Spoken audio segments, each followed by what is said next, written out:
Hi, and welcome to the best thing you watched this week with Chris from Movies and Munchies and myself from the Ruby Tuesday. This week, we're obviously going to be talking about Midnight Mass. We're very excited to talk about that. That's going to be one of our big topics for this week. But before we carry on, we just wanted to give you a bit of a heads up that for October, as it's going to be very Halloweeny, we thought we would theme it Halloweeny. And each week we're going to give a top 5 of a specialized genre.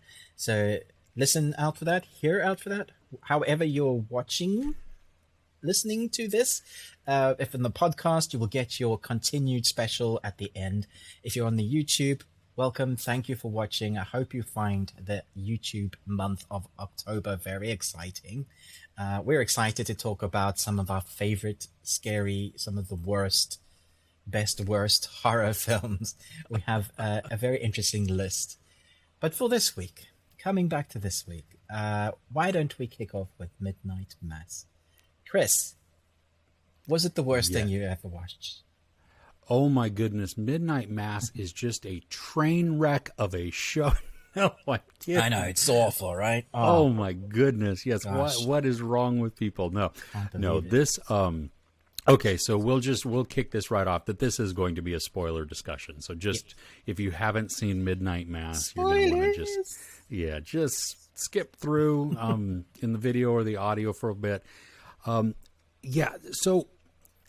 let's just dive in. I mean, this is a vampire themed, religious, also themed horror. And Ruben, at what point did you realize or did you suspect that it was going to be a vampire-ish movie? So this seems to be on varying levels. I watched it with my wife. She called it in the first episode. I told my sister the title, and she said, "That's vampire, right? Midnight Mass." And I immediately tried to steer the conversation away, going, "She's got to watch it. It's so interesting." But she's not going to watch it if she's guessed what's happening straight away. I, on the other hand, went, he's never done vampire. Surely it's not that. So we get to about episode 3, and I'm like, oh, it is. It really, really is. Where did you come in thinking vampire? I think it was probably towards the endish of episode 1, but I wasn't certain. I mean, that was the thing. Like, I wasn't like, yes, this is exactly what it is. It was more of, well, I'm getting a vibe, like maybe just a little sense that it is that the vampires are going to be part of this. But even once we get to the end of episode 3, where it's actually confirmed, where we begin to see some of this, I still have no idea where the show is going. And that's what I really enjoyed about this, that it was still able to suck me in with a lot of its, the character and the religious aspect that they're bringing in there and how characters are using religion. And that, I think, becomes really the terrifying and the horrifying part of that, that it's not so much the vampire part of that. It's what people are using around there to build fear or to build, I don't even know what else to influence those around them. I guess. I would say cult like status, that they go from perhaps a very reclusive community to now you've drunk the Kool-Aid, and to be in our club, you've got to drink the blood. Yes.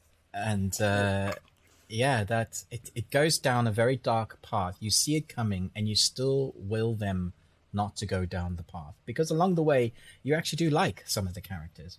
There's some that you love to hate. Obviously, like the woman who Bev, yeah, I mean, she just is evil. At that one point when that other woman speaks to her and says, "Just so you know, you're not actually a good person," and she was like, "How could you say that to me?" And you're like, "Yeah, but you really aren't. I mean, you're bad. It's through and through. Terrible person." Like the one person you wanted the vampire to take out and just didn't. And then my horror of, no, don't make her a vampire. Oh my gosh, she would be so much worse.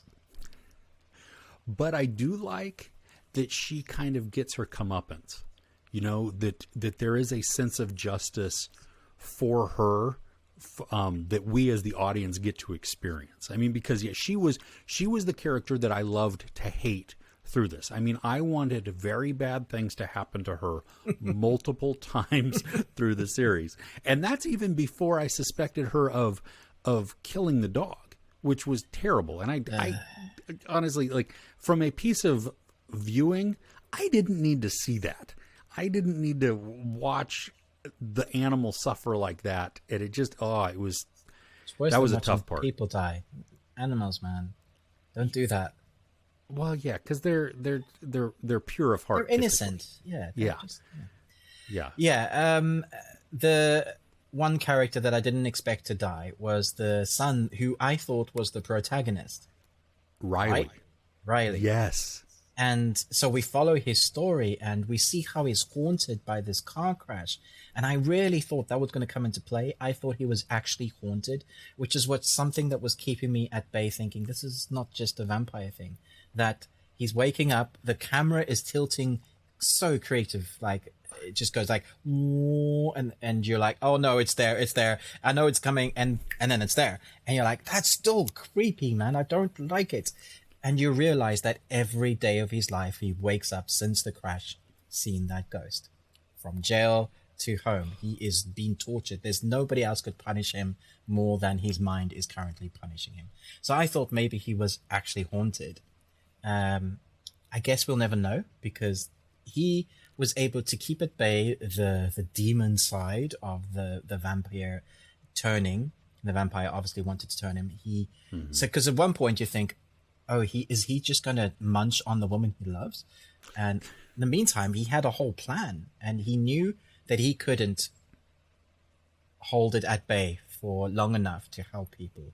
So in turn, he planned this letter to mom, letter to dad, letter to brother, letter to the woman I love, and then takes her on this romantic, the symbolism as well from his dream, from what he's having on the boat, seeing the ghost, and then taking her back out. It's like, oh, okay, it's all kind of meant to happen. And it's like, you're never going to believe me because you're all logic-based, and then boom, just that. And you're like, oh my gosh, they're actually doing it. They're just killing him off. Mike Flanagan, how dare you? I liked him. That was shocking. It really was. But there was just that brilliant, is it symbolism? I don't know. Well, I'll just kind of vomit words and then maybe be able to piece them all together with the meaning. But where he, him bringing her out there, because all of the while we know that he has been turned, that he is a vampire. And so our whole expectation is they're going to be together. And this way for them to be together is he is going to turn her. Yeah. And then for him to explain that he didn't bring her out there for that. And you're like, wait, what?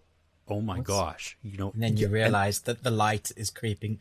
Yes. Well, and the ability for him, because I do believe that he was haunted, maybe not necessarily ghost wise, but it's the haunting of his own mind, that grief and that guilt that he feels the entire time, it eats him away. And so the moment when he accepts what's going to happen, you see the victim of his drunk driving, the girl who dies at the beginning, she's made whole. And right there in that second that it's kind of like his own forgiveness type of thing, that he is penance almost. Yeah. He's maybe it's come to terms with it. Maybe it's absolution. I mean, I'm not exactly sure how I fully land on that, but the fact that he is reconciled in that moment and then fully accepts his fate, for the benefit really of his love of his life. Yeah. It was so sad because they had a chance. It was a second chance at life. Their love was blossoming. I could see their future. I could see him being a dad to this child that wouldn't be his. You just know he would love them. And you're like, this is the future for him. He's got a second chance. And they're both kind of broken. There's this one monologue scene where they're sitting on the couch and they're talking about death, really, and heaven. What does that look like? But beautifully crafted. Like some of the best monologue scenes. My wife was watching it and she's saying to me, "This is a scene that will be used in theater classes and acting classes to recreate that, just to kind of showcase what you can do just sitting on a couch, the emotion, because you could visualize what they were talking about, the stars and the way you would die, the beauty of what you hope the afterlife could be." And so it was like at that moment you're like, yeah, this is going the distance, man. But the genius, as Stephen King would say, the genius of Killing Your Darlings is that you are so much more invested with the people that are left behind. And so then you're on the woman's side. You're like, you're there with her the whole time. I mean, I was already there with her because one of the things is you're wondering what happened to her baby. Mm-hmm. And that was horrific. Like once it starts, you're realizing, well, her DNA basically that has been changed has eaten it because it's an infestation, isn't it? It's changing you. It's attacking you and changing you at the base level, which is why you can't even put your hand into the sun. So on one hand, we have this mysterious supernatural entity thing going on, but also science is kind of linking itself together. And then we have Mike Flanagan saying something about religion, which I wonder if you wanted to tackle a little bit. Well, so yeah, it was unsettling for me a little bit, just coming from a Christian background. That the series didn't shake my faith. It didn't do anything like that. What really happened is it kind of, the words and the way that the script takes the character's use of biblical scripture and then twists it some is a little too on the nose for how society does that and how, people twist things for their own bent. So that tweaked my soul a little bit. Not as in a faith-shaking thing, but as more of a, ooh, that's actually very, very scary. Yeah. How people will use the religion and the religious themes for control, for manipulation, for whatever, and then to see what that does to people as it goes. And in this, we see the mob mentality play out, the fervor that grows from this. I think it was really well crafted, though.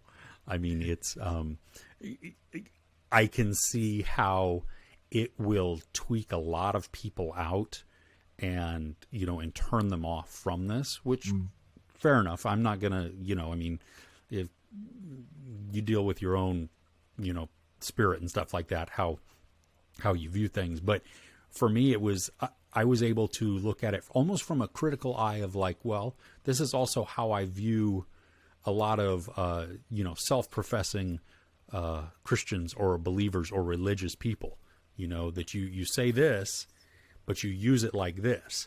And that's where Bev becomes the embodiment of that, But I loved how, I can't remember the priest's name, but Hamish Linklater, who is the priest, the actor's the priest, how the priest believes in what's going on. He has bought into this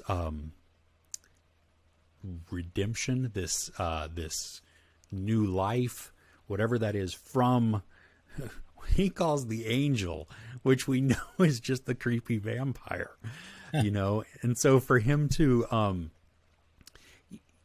I don't think it works if he doesn't believe it from a pure sense. Yeah. He has come from this was healing. This was, this gives he was doing that tour of like the Holy Land. Yeah. And so the fact that it was there, that it happened there, must have been, well, I imagine that the character, if it was real, of course it's real, that's what he would have thought. This is a God moment. Exactly. Yeah, I have been directed here. My body is failing. I'm aching. I'm dying, or dementia. All of these things that go, and then I am made new again. And it's like, Oh, okay. Which is the references were so accurate. I mean, even the preach that he preaches a couple of times, like I've heard that preach, but taking it and putting it in that light, I'm just like, my goodness, the angel, the blood, the clothes, the symbolism. It's so easy to take that, all those things, and then just twist it to the thing that works for you. And then you're like, oh, well, that's how easy it is then. And I know this comes from a really personal place from Mike Flanagan, who I believe is, from a Catholic background. And so he's taking personal experiences and the love for it. It's not, I think he's himself has said it's not an attack on the Catholic Church at all. It's just part of the story. And then he's interwoven some fiction in there. And then we get the vampire bits as well. And I was just like, this must be how it happens, actually. If you look at some of the cult things that we've had and had stories about, and now we're going to sacrifice ourselves to God. God wills it. All the things that has been done in the name of war, in the name of God. And in my first port of call would be like, really? Okay. God is love, but let's wipe out this whole nation.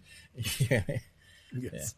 Okay, I might be digressing, but anyway, I, as a tangent, I thought that was very, very clever. When talking about religion, we also had, and one of my favorite storylines in it, the Sheriff Hassan, and so we have his personal account, and I just thought it was so clever putting another religion as a counter to butt heads, but a personal story as a father who is trying to allow his son the freedom and space to explore what he wants to explore in his life. That is the correct thing to do as a father, but at the same time to protect them. And us as the audience screaming at the father, going, no, father more, because we know what the hell is going on. And so it creates this really interesting juxtaposition between father, like the father character and the church, and then us and him. And there's this three-way triangle, and we're like that. And it was that's clever writing. Yeah. Now I have a question with Ali the son. Was it ever shown that Ali took communion at the church? I'm not sure. I'd have to go back and check. Okay, because when we get to the climax in the second to the last episode where everybody is dying in the church and it becomes the bloodbath, and it just, I mean, that culmination of all kinds of events there. Yeah. When Ali drinks the poison, and that is a gut check moment. I mean, you the father, from a father standpoint, you're like, oh my gosh, no. You know what I mean? That helplessness, that absolute sheer terror that the sheriff feels at looking at his son willingly taking this poison, fully believing, that it's going to be okay. And in my head, I'm like, oh my gosh, the kid never took communion. I mean, he had visited the church, but he never took communion. He's going to die. It's not, he's not going to come back. And so I was shocked that he did come back, that he came back to life. If you remember, in the decanter, the priest would mix the blood of the vampire. So I thought in the poison was the blood. It is. Well, with communion, though. See, that's why all of the church members were okay if you had taken communion. And that's why, like, even the girl who was able to get up out of her wheelchair because her body had been healed from this. But I didn't know, and so that's where I didn't remember being shown that Ali took communion. I thought in the poison was some of the blood. Oh, I misunderstood you. Okay. But I don't know, because they never show us what's in that. So if maybe to make sure that they come back, you poison them, but they drink in the blood. But they drink the blood at the same time. Well, that's interesting. Okay, that. But if they don't show us, I don't know. Yeah, I don't know. I mean, because we don't see. I don't know. That it was not. This wasn't a major point for me. This wasn't something like I was like, oh, well, this falls apart and everything else. It was just more of like, I really expected that to be almost like a conflict moment, not only with the dad and the son, but those around seeing. You know what I mean? Right, that Ali drinks this, he dies, and he stays dead. And that would have been, Oh, yeah. It's That'd have been still, though, interesting. the way it plays You know out what with him Bev would have said, though, yeah? He's not worthy. well, of course. That's twisting it for how she wants to. And she was hiding. Yes. She was hiding. A terrible person. Terrible person. I mean, she is the one that you want to... Seriously. You wanted to die, but you didn't want to come back. Okay, so I do have a point that might make it all fall apart. So maybe you can explain this to me. All right, so we've established vampires and sun in the lore. We've established Batman, and we've established drinking the blood turns you. And so we know they got to keep in the dark to survive, right? So they burn all the boats, they burn all the houses, and we're saying they couldn't survive that? Like, literally, I've seen so many vampire movies where they dig in the ground and they cover themselves and they go to sleep. And they wake up the next morning. True Blood used to do that. Vampires bursting out of... But there were definitely, like, you could have turned over bits of wood, husks thing, and just, like, covered yourself in...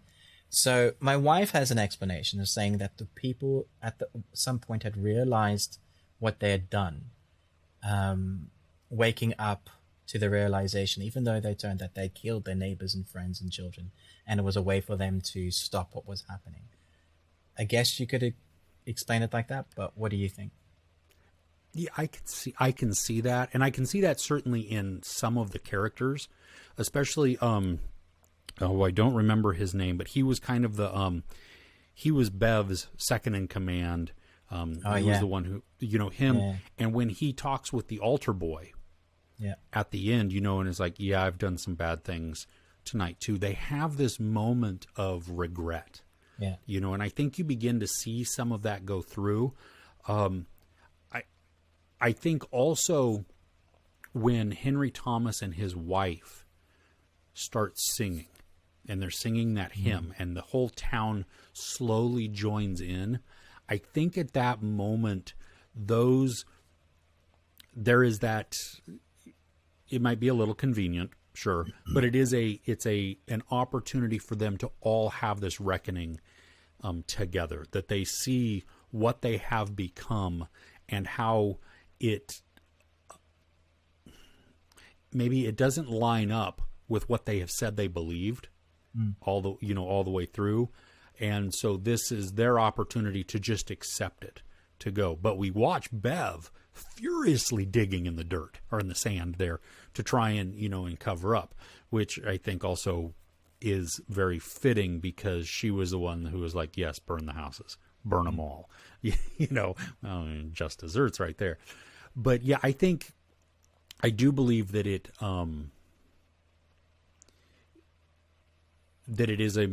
it's a moment of closure, maybe, for them, for the characters to just accept their fate of the sun is coming up. We have done terrible things to our friends, to our loved ones, to our neighbors. And I'm not sure we can live with ourselves knowing this. And so therefore we're going to accept the fate, accept the judgment, however you want to look at that from that point, and just will cease to exist. I mean, because I think there's a lot of mourning that goes in, because a lot of them, they've lost so much even before that. You have the Henry Thomas and his wife, they've lost, for what they know, I mean, they've lost one son and now they can't find their younger one. So they've lost both of them. Just the mayor and his wife, their daughter is missing. They've lost her, yeah.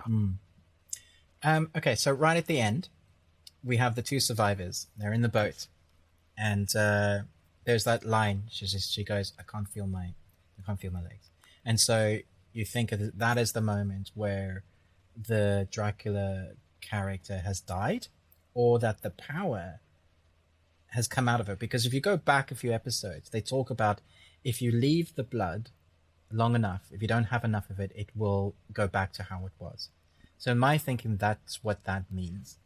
Because we never actually see the bat creature die. We see him dip into the mist, but there's no guarantee that he's dead. So I know this is a limited series, but if, because of how popular it is and how popular it becomes, and he has another story to tell, like this Amish town, because this character, we don't actually know what it is. I mean, Correct. We think it's a vampire. It does the things about a vampire that we think it is. It has bat-like wings. It infects you. It's interesting the way it doesn't talk, but it speaks to your mind.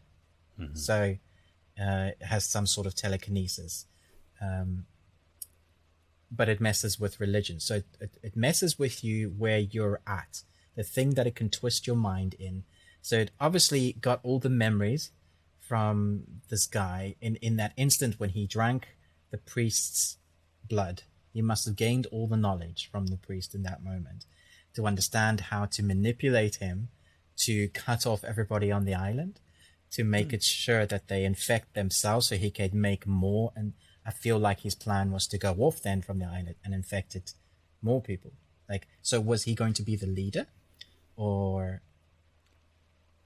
what's going on there? Am I reading too much into it?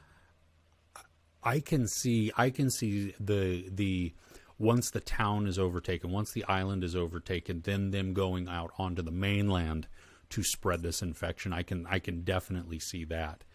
And I believe that because they just hadn't taken blood for a while, where she can no longer feel her legs, that it's just kind of the body is working itself out of that.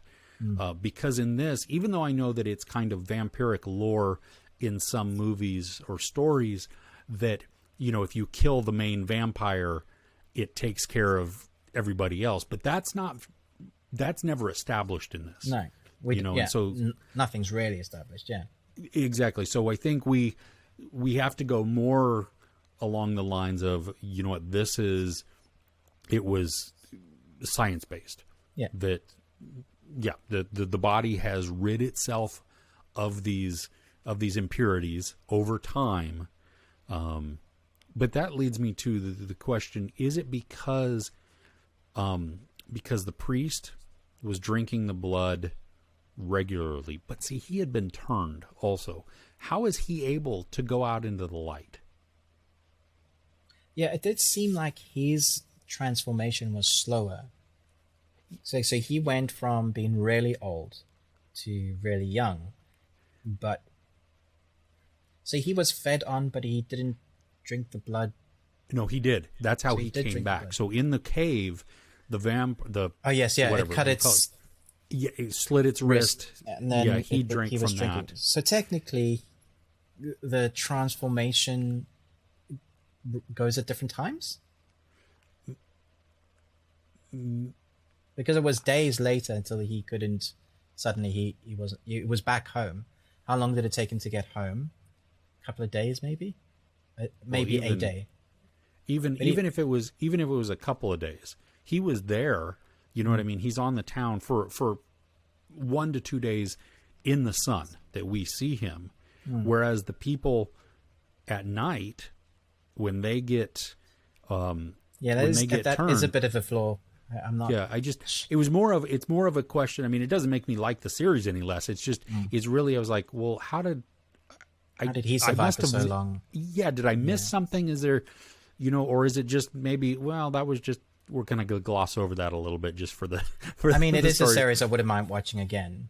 Yeah, just because it's so beautifully done. Maybe absolutely, we'll pick up some of the nuance and the subtleties, because it's again in his tweets. Mike Flanagan, he's done like a Bible.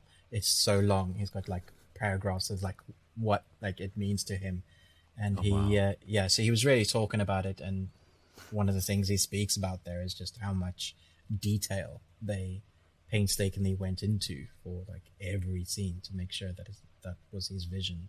It was a love project. So yeah, I'd been interested to know, like on the fly in the wall, of what were the conversations about moments like that, because it must have been a big part of the thinking of, okay, how does this work? Absolutely, yeah, and maybe just didn't make it in the cut. I don't know. But again, it's not something that that ruins the experience for me. It's more one of those things that just kind of sits in the back of your head and you go, well, I wonder about this, you know, because I'm still, I mean, the slow burn of the drama, the horrifying acts that then take place, and still not being absolutely sure till we get really toward the end of what's going on, you know, and what this purpose is. And I do think, I had seen some comments from some people that they're like, I tapped out after an episode and a half because it was just really slow. And I'm like, well, you can't do that. See, this is one that you have to let it breathe. It's not rushing its storytelling, but it's effective in its storytelling. And I liked that, you know, we spend so much time just learning the town and seeing all of these familial interactions and these character moments that then we have to have those set up, because otherwise there's not the gut punch at the end when all of these sequences happen.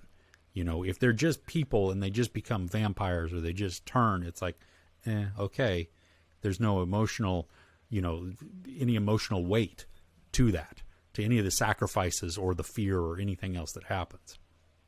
Yeah, no, absolutely. I think it's one that you have to allow to build. I know not everybody's into that, slow burns. I think you could also be upset if you come into this thinking that it's horror and you're just going to be scared and thrilled the whole way through.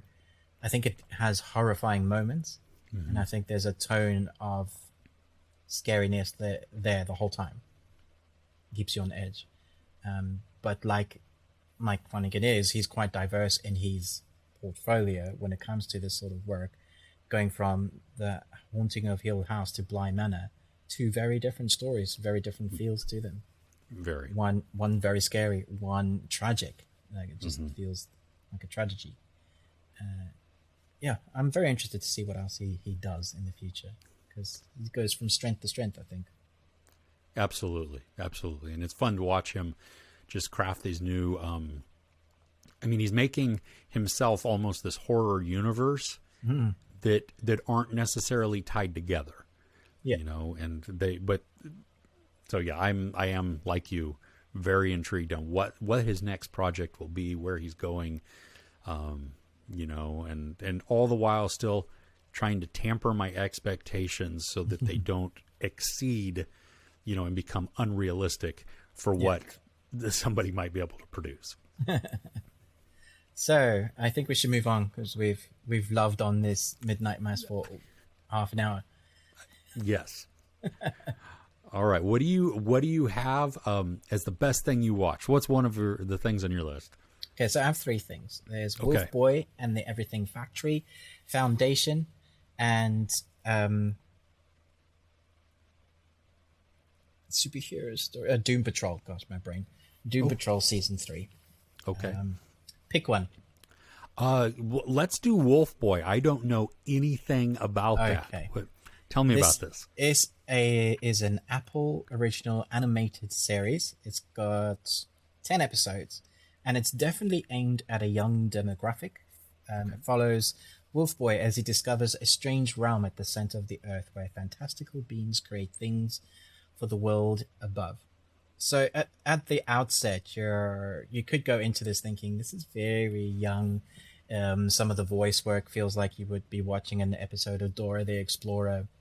But as the stories unfold, you start realizing the story is much darker than you initially thought. It feels like you could watch it with your kids, and you could be watching a one story arc and they might be seeing something totally different.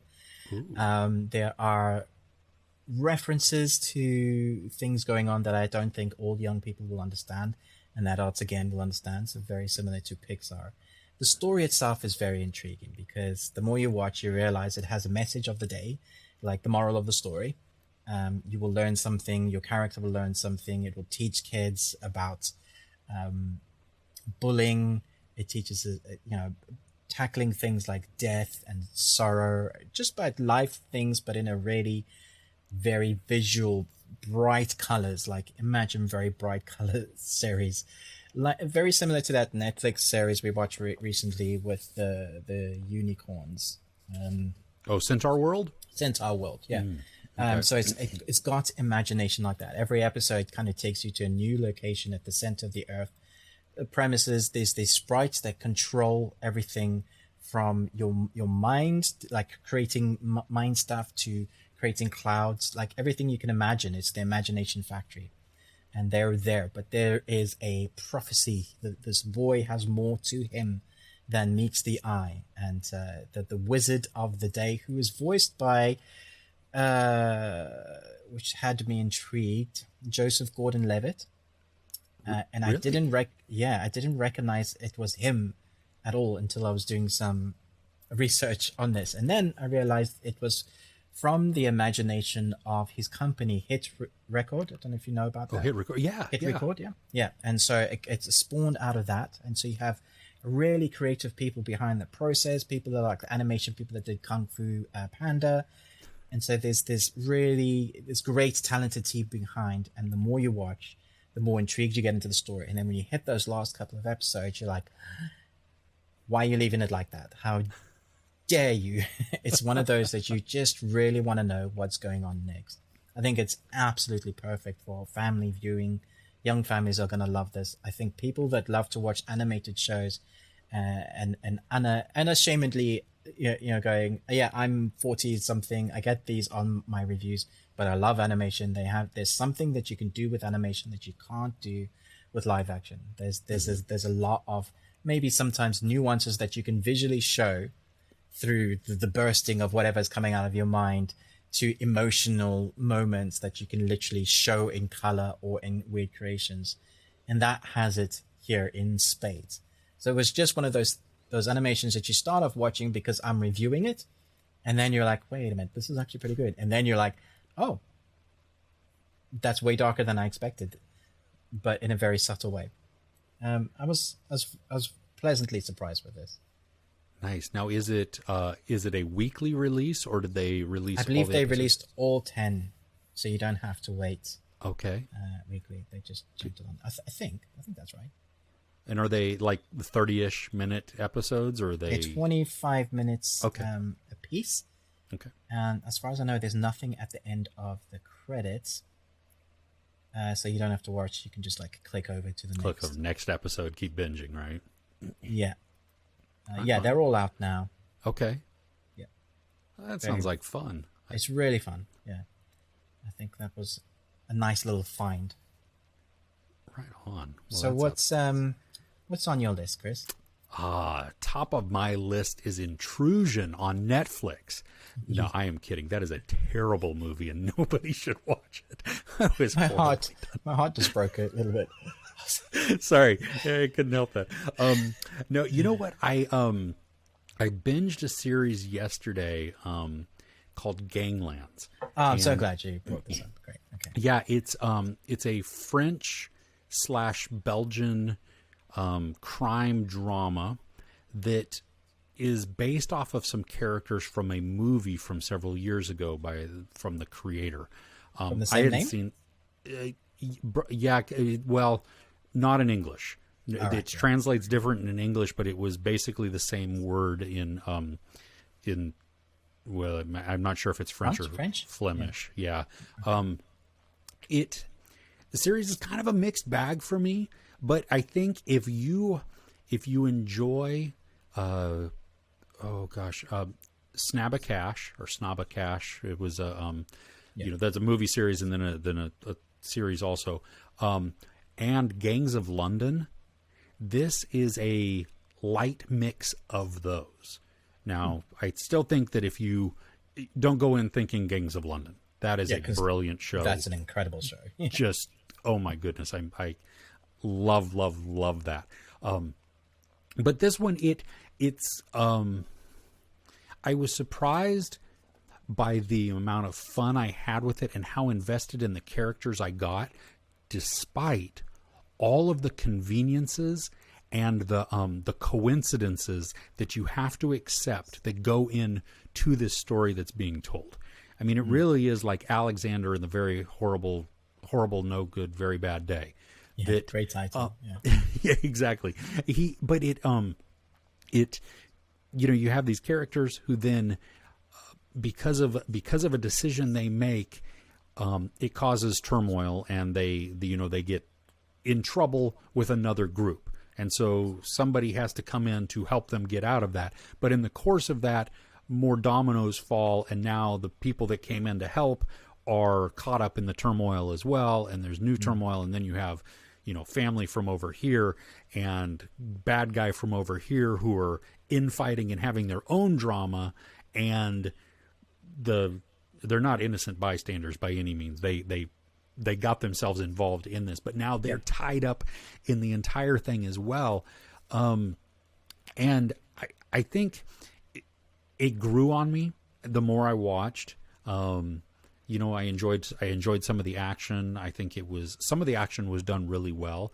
The thing that shocked me, I think, the most is how they were willing to kill off some characters. That was, I was like, no, you're not going to. Oh, you did. And then you're left wondering, where are you going to go from here? There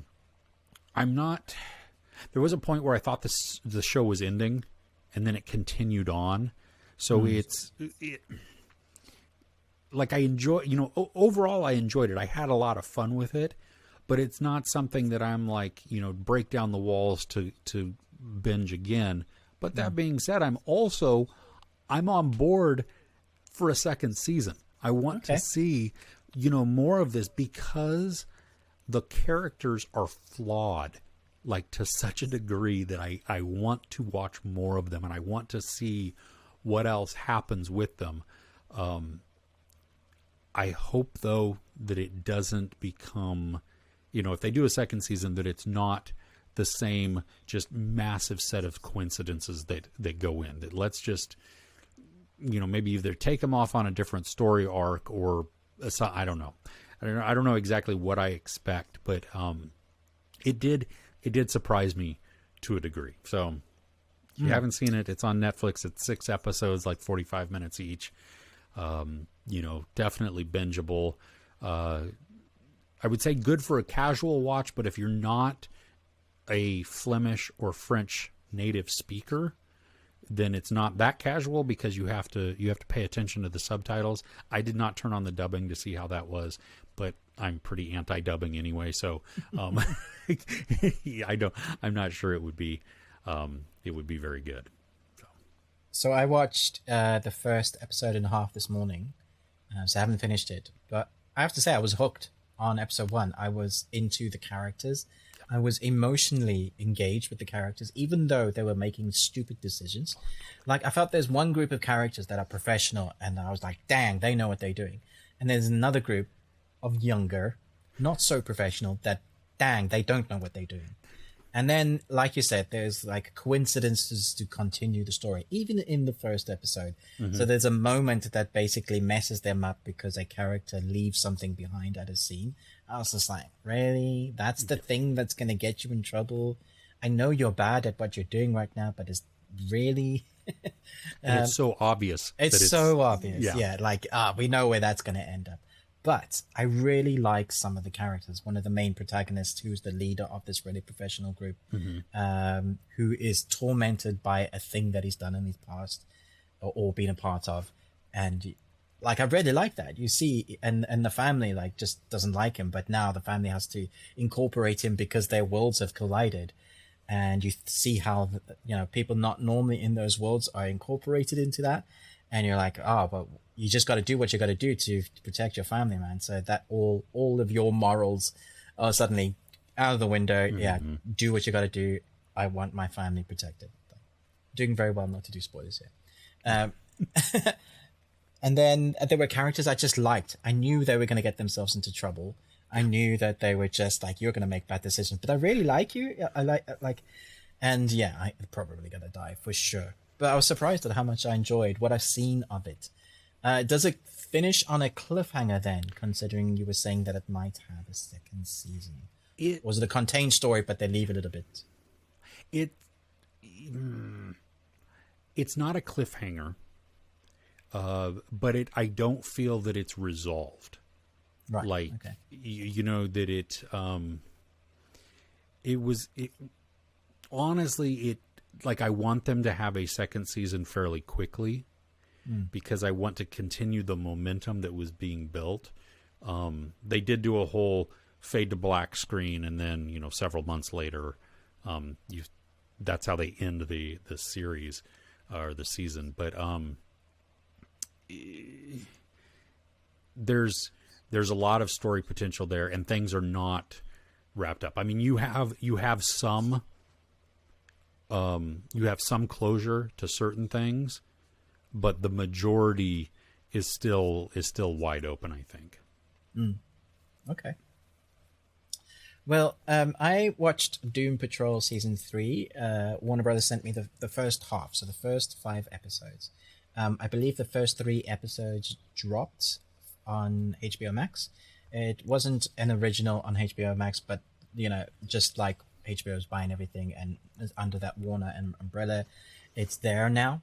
One of the things that people love about this series, even though it's DC, it makes Suicide Squad look like the tamest thing that you've seen ever, because it's so bonkers, it's so in your face. It'll have full-on nudity when it wants to, it'll have full-on swearing like non-stop when it wants to, it'll have the goriest gore when it wants to, and the storyline is never simple. It is bonkers. And I think that's kind of what people expected from these very, very broken people. So the arc has always been a thing that it stays at the background. So you have an arc, and it's very interesting, but it's always been about how messed up the characters are. They have real family brokenness, and it's those family adventures that are already a big part of the arc. So there's one character that has a place called the Underground, and she has multiple personalities, and in the Underground they all live there in various different stations, different carts, and they're always fighting for who's going to be the personality that's going to be on top. But as part of that, some of them have different powers, and so that's where it comes into play. You have Brendan Fraser, who's possibly done the best role he's ever done in a tin can. So it's basically voice work and robotic movements, but he's incredible. Like this season, I was just in love with his character. He's unashamedly just that character that will swear a lot and be pissed off at the world, but knows that he's wrong. It's that sort of character. You have daughter-father relationship that is like heightened to the max level, like is a big core part of the storyline. But again, we're just going for the brokenness of the family. It reflects in this series. You see what good superheroes are meant to look like, as a reflection to them as them. They're meant to be Doom Patrol, but they're anything but. Like, they're just broken. You don't know that if they get a mission, it's because the world's ending, but, they may make it worse, a lot worse. And then they probably caused the thing that's happening. It's that sort of storyline. Minor spoiler, just so I can tantalize you to make sure that you need to watch this. There's a scene, so if you haven't watched it yet, I'm talking a spoiler in a specific episode now, just for it. Okay, there's a scene. I'm setting the scene for you in a barn. They're meeting a character who has caught someone else, so it's like an exchange sort of thing. The Doom Patrol go into this. There's a new character that we think is the leader or an enemy of the Doom Patrol, but she has arrived. She's one of the characters from Doctor Who. She was like a bad guy character, the Master or something. She's an incredible actress. So it's really funny because you think she's really bad, but she doesn't know because she can't remember. She's a time traveler. So she's just there trying to figure out what's going on. Anyway, there's one guy that they come to meet, says, "Oh, but let me show you why you're really here." Basically, he turns around, pulls down his trousers, and his butt becomes a mouth with many, many jagged teeth. And then he tilts his butt to the sky and howls at the sun because there's no moon. And what happens is he calls a horde of other butt wolves to come and attack them. And so you have a fight with Crowley from Supernatural, because he's one of the characters there, with his flaming sword, Tin Man smashing and squishing butts. It's just all out crazy, amazing action sequences, but they're basically fighting teeth butts, wolf dog things. That is Doom Patrol in a nutshell. If that doesn't entice you to see it, oh my gosh, that is the visual that I have painted in my head is absurd. It's fantastic. Yeah.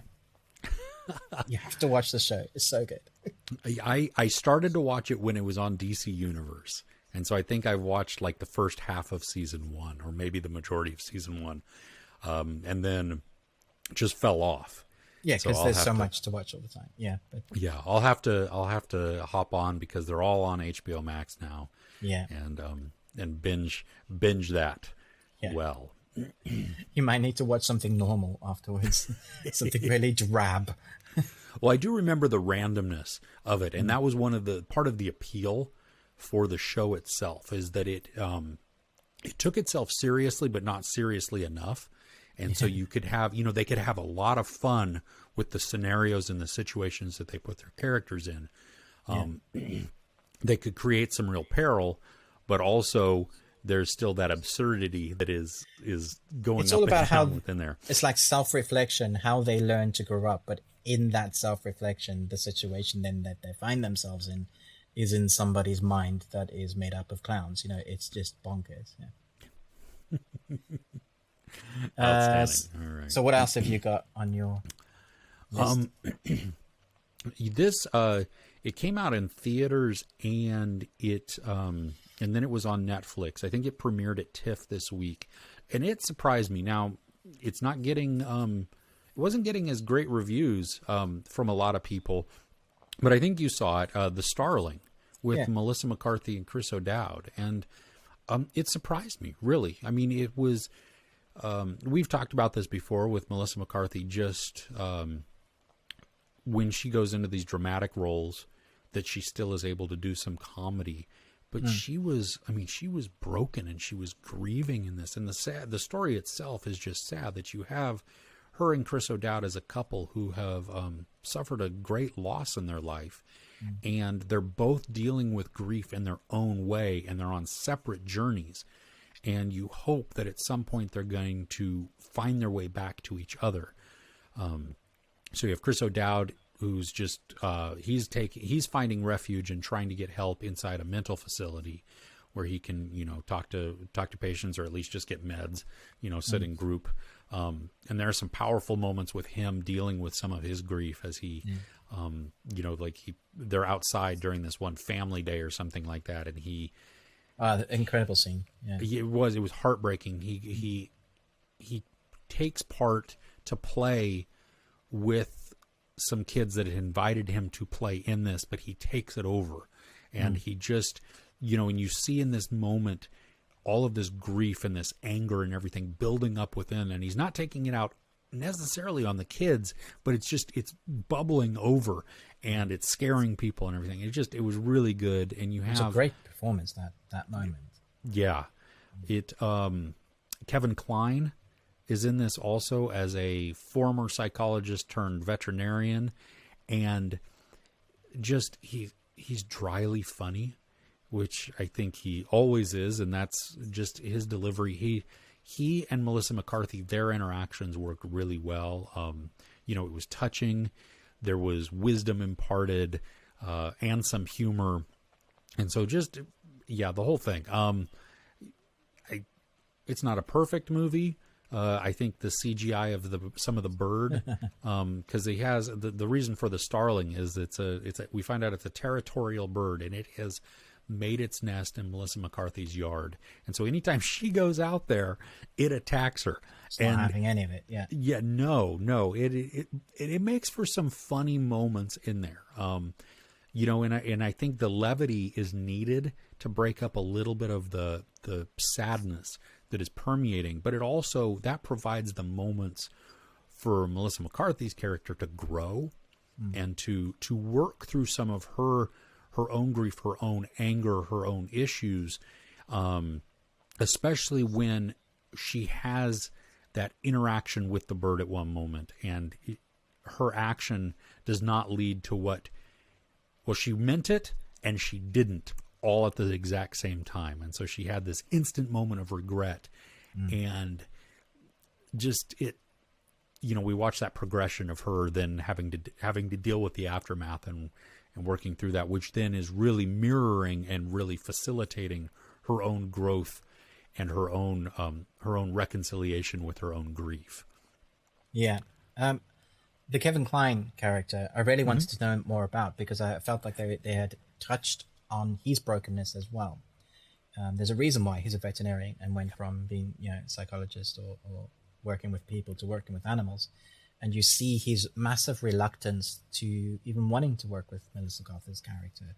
And so you kind of want to know, because he's as broken as these other two people. And so in a way, they're all learning and going on a journey themselves. And I've heard a few reviewers use that as a criticism. It's like, oh, this is so obvious. This is a learning thing. Oh, what's this person going to learn now? Oh, what's this person going to learn now? There's a Mark Kermode, who's very well respected here in the UK, and he really didn't like this film. Like, he thought it was one of the worst films he's seen this year. And so that takes me back, because I thought it had a good amount of emotional impact. I'm not going to sit here and say, it's the best film I've seen this year. It's not by a long shot. No. But it's definitely one of the best performances I've seen from Melissa McCarthy. Mm-hmm. And it has a lot to say. I think that I imagine that some people have gone through this sort of loss will really take to heart and might even help, because it's a real thing, losing anyone.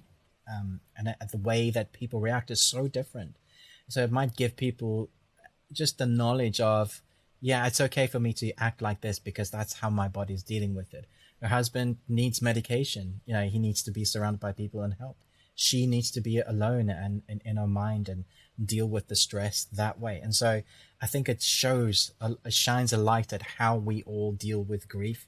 And I thought that was beautiful. I thought that was really quite powerful. So if that's the message you get from it, I'm all for it. Like, Melissa, do more of those. Absolutely.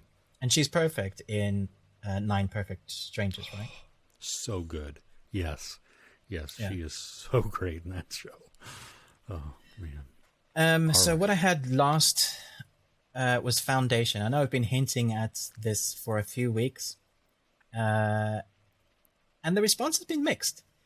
Really? The first 2 episodes dropped. It feels like it should have been a feature, so maybe they shouldn't have split the 2 episodes up. They're over an hour long each, and it feels like you could have just done, here's a feature, and now we're going to do weekly. And so that's what's going to happen. They're doing weekly episodes from now on until it finishes.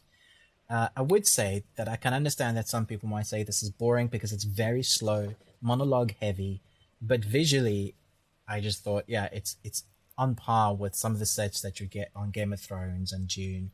It's that kind of epic. The world they're creating is vast. Make sure you don't get the title wrong, because I said Foundations with an S instead of Foundation, and some people really didn't like that. And don't get Isaac Asimov's name wrong either. Man alive, the internet is waiting for you to make a mistake. Yes, like what you call Nazi grammar police. Yes. My friends always pick me up on that one. It's there, not there. They're over here. There. Yes, I think it's loosely based on the novels of Foundation by Isaac Asimov. But at the same time, there are some incredible performances that really lend themselves to the science fiction world building that these episodes do. So the first few episodes, even though the first episode has quite a bit of action, so I'm not quite sure there, but the second episode is very world building. Third and fourth, again, it does that kind of Witcher thing where, I better not say Harry Potter, someone didn't like that either, where it jumps around in time. Okay, and that can be hard to follow, but I think it's very clear in this series, like which time frame and which characters you're following. But bearing that in mind, you're following a lot of characters. But by the time you get to episode 5, it's very much, okay, now we've built this world. You understand some of the rules, the houses, what they belong to, who's doing what. You probably like some of the characters now that you didn't really like at the beginning because you thought they were just evil. It's like the royalty family at the beginning. I really didn't like. It was like, oh, these guys just suck.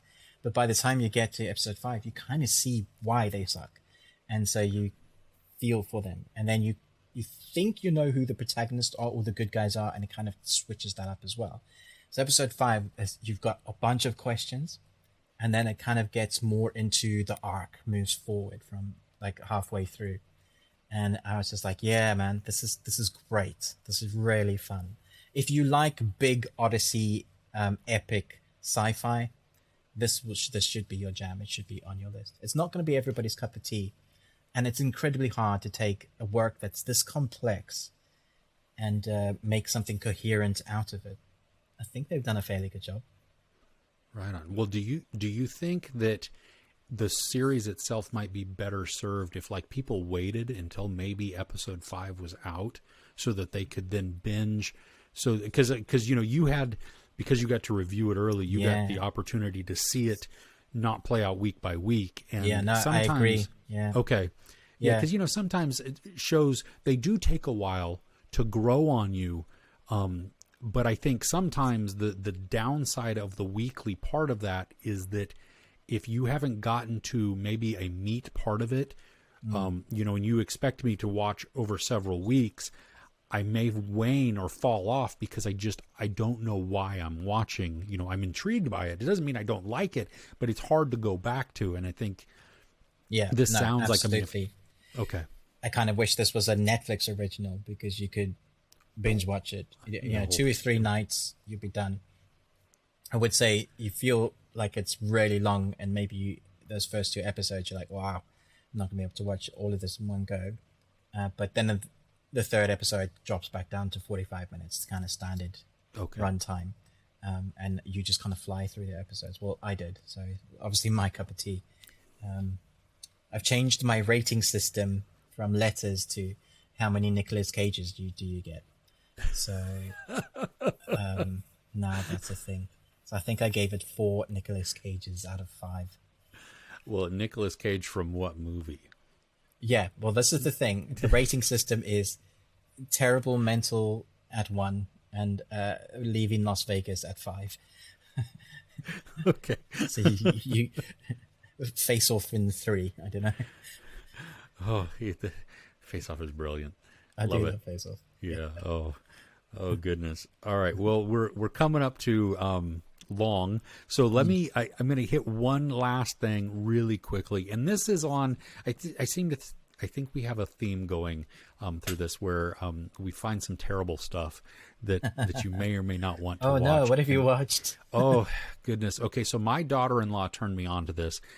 It's called House of Anubis, and it's playing on Paramount Plus. It's an actual Nickelodeon show from 2011, and it has the same production values as Land of the Lost from the mid-'70s. Nice. The camera work looks like this. And it was funny because my daughter-in-law was like, this is atrocious. Do not watch this. This is going to be right up your alley. No. She knows me so well. And she's like, you're going to love this. And I'm like, sweet. I can't wait. And, oh my gosh, it's terrible. It's like a, oh goodness. The bad thing about the show is that it believes it's good. Oh no, really? It takes itself seriously. Oh, it takes itself so seriously, and it is it is a chore to watch. And the bad thing is that the episodes are like 40-ish minutes long.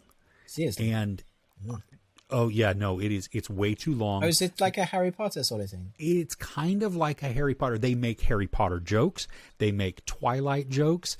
You have this, basically what it is this American girl goes over to the UK for a boarding school-ish type of thing, and the house that she's in is called House of Anubis, and there is all kinds of drama within the house that I don't totally understand yet, and there are mysteries hidden within the house that they have to kind of uncover, which they might then get treasure. Yes. Ish. So, now that you've started watching it, are you going to watch all 146 episodes of it? I am not.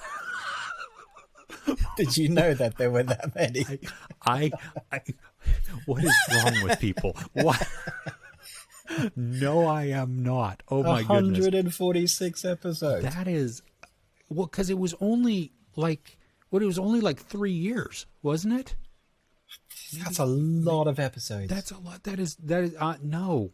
No, I'm sorry. No, I'm not. I'm not. I'm not. This is one that I Wait, how will did not they finish. do that? Because from 2011 to 2013, Yeah, I how don't know many how many. episodes did they do? That's incredible. Okay. Yeah, it. This is not one. I mean, if you have Paramount Plus and you're looking for like the worst of the worst teen soap operas, and you want a good laugh, but painful to get that laugh, you can watch it. I mean, just check out the first 10 minutes, and it is you'll look at this, and I mean, from the way the camera moves to the camera quality to just everything, the set design, the way that the characters interact, the dialogue delivery. I mean, it is a train wreck from the moment it begins, and the way that the characters deliver their lines, they fully believe it. They are invested. So kudos to them for getting in this, but it is just not good. Yeah, no. Oh my gosh, I'm just scrolling through season 2, and there are 45 episodes in season 2. So Oh my goodness, that gives you an idea. That's too many, and it's just not good. 45 too many. Yeah, 45 too many. Yeah, no, don't. Yeah, no. Anyway, that's Okay, wow. So, what are you looking forward to? This week we've got some 007, Venom, the Chestnut Man on Netflix, which I'm really looking forward to. I have to say that's higher than like Venom and Bond for me for some strange reason. I'm really excited about it. It is high. It's me too. Yeah.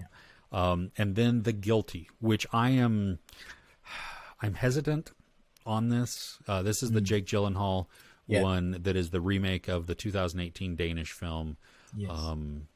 And so next week I think we'll be able to talk about this because I want it to be good.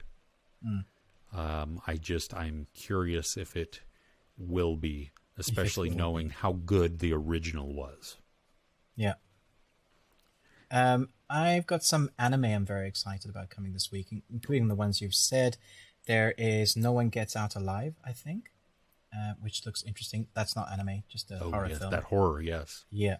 But Baki Sama, I think I mentioned it, this boxing one that's just balls out. I'm going to kick the crap out of you. Anime. And then there's the completion.